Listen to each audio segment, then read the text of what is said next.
My name is Dr. Fawzi Slisley, and today I will be talking to you about the work of Jacques Derrida and deconstruction.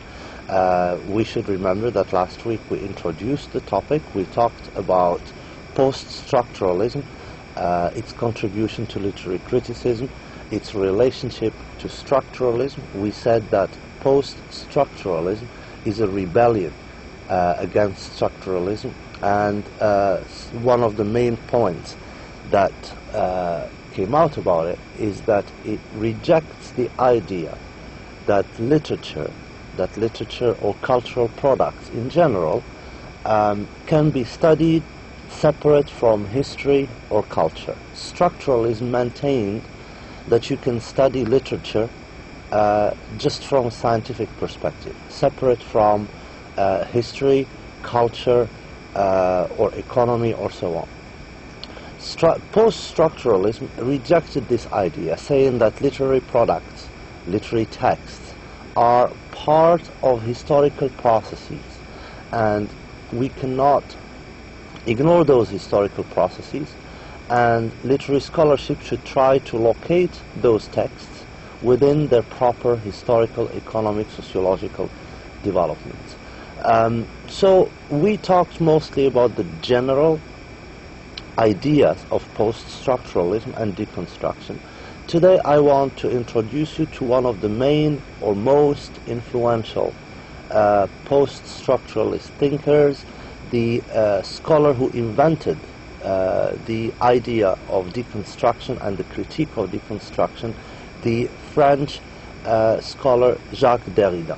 Jacques Derrida was born in Algeria, Aljazair, and he grew up there and studied there, and finished his school later on in France, where he emigrated and became one of the most prominent philosophers and scholars of the 20th century. So,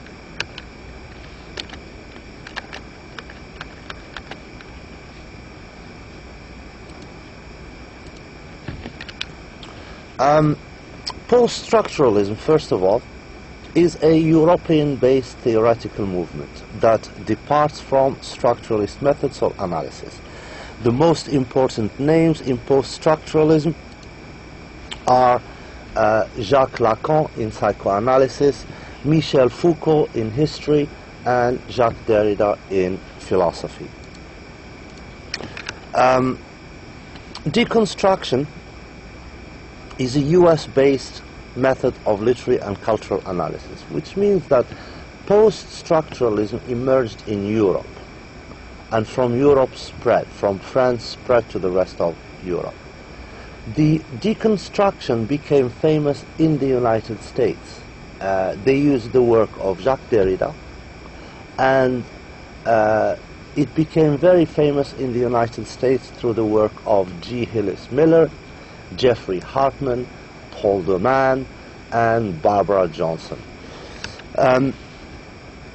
Derrida's central works, he wrote extensively. We start first with books. There is the early books were, of course, Of Grammatology, which was written in 1967, Speech and Phenomena, which was written in 1967 also, Writing and Difference, which was also published in 1967. From there he expanded into more cultural and historical subjects. So in 1992 he published Acts of Literature. In 1993 he published Spectres of Marx, and in 1997 he published Of Hospitality.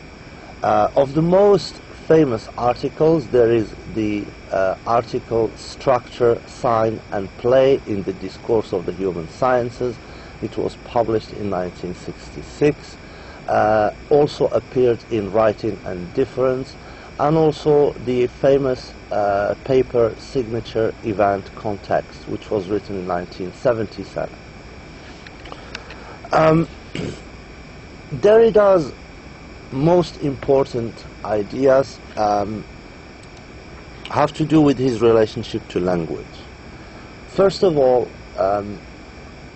Derrida defines language first by what language is not. For Derrida radically challenges the common sense assumption about language.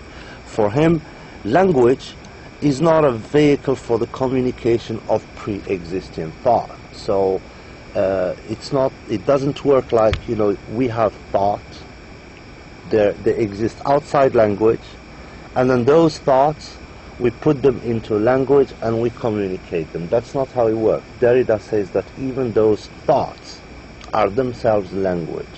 Even when a person is sitting by himself or herself and they're just thinking, that's the soul asking questions and responding, right? It's a dialogue inside us. So thoughts are also a product of language, and this is nothing new. Greek philosophers, Plato and Socrates, established this back in 5 BC, so that even our thoughts are themselves language. So language is not a vehicle for communicating pre-existing thoughts. Language is not an instrument or tool in man's hand. Language rather thinks man and his world. So previously we thought that language is a tool that we use to reflect our world. And this tool is like a mirror. It's transparent. There is reality, and we use language to reflect that reality. Well, that's too simplistic. That's not how things work. According to Derrida and post-structuralism, there is no pre-linguistic reality. All reality is produced and created by a discourse.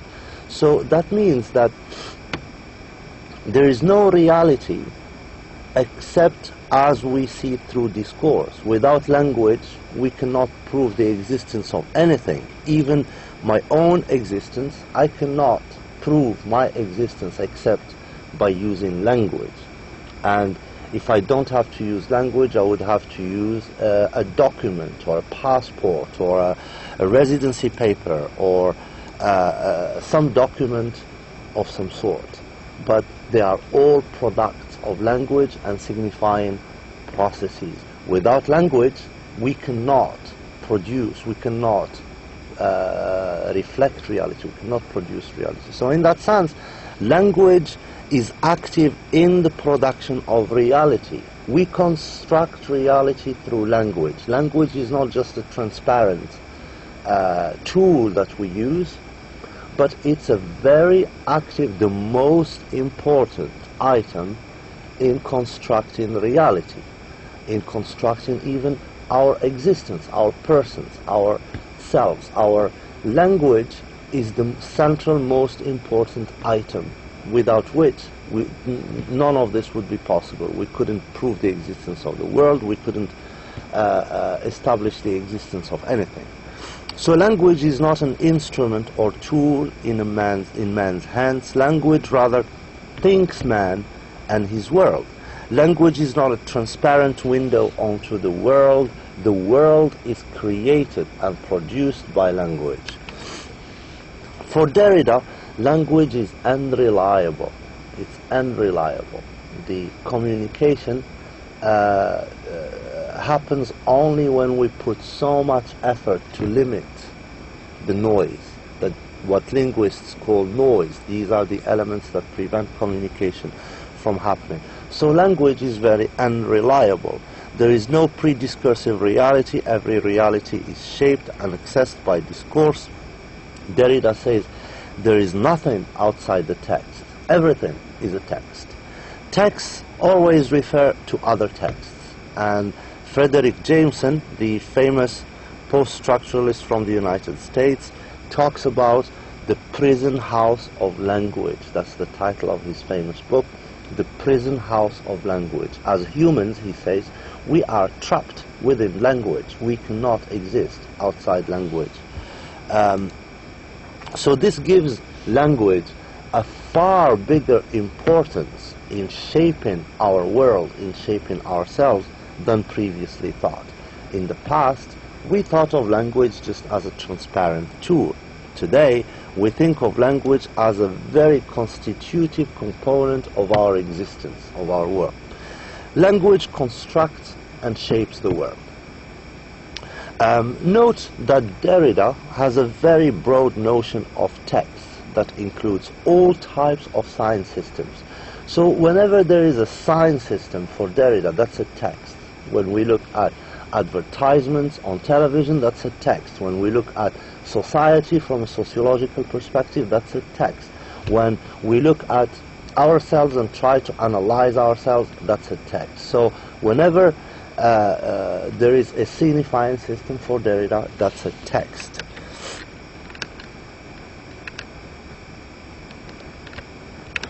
And so these are some of the most important ideas for Jacques Derrida. It involves mostly the definition of language, not as transparent as previously thought, but as a far important, a more important component in shaping and in constructing reality and in constructing the world.